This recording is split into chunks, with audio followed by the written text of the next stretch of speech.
mà ở vậy nữa à. Wow, chorot bát ui à. Có ui à, style ui à này. Chặt ban ui à, một rồng lên trâu ui à. Ở bà phần này ui à này. Nó ui à, thường tiện là mùi xương ui à này. Wow, cái tủ vì ngọt đá ui à này.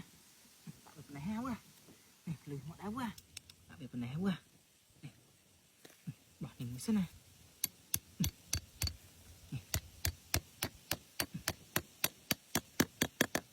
Này, chọn ui lọ hoa nè. Chọn xài mùi xương ui à. Tiện này ha ui à.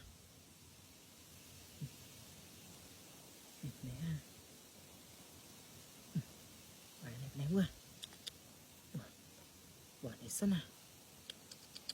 Wow, này à, cụt mọi người sân à.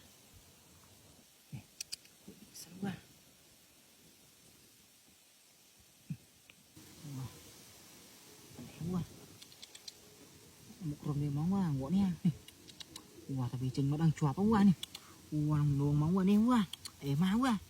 Wow, hiện là luôn chừng vì rồng nó tẹt sai nó hoàn chọp có quá. Bà nè. Wow, tôi có cho nắng quá. Ê má tẹt nè quá. Ê má.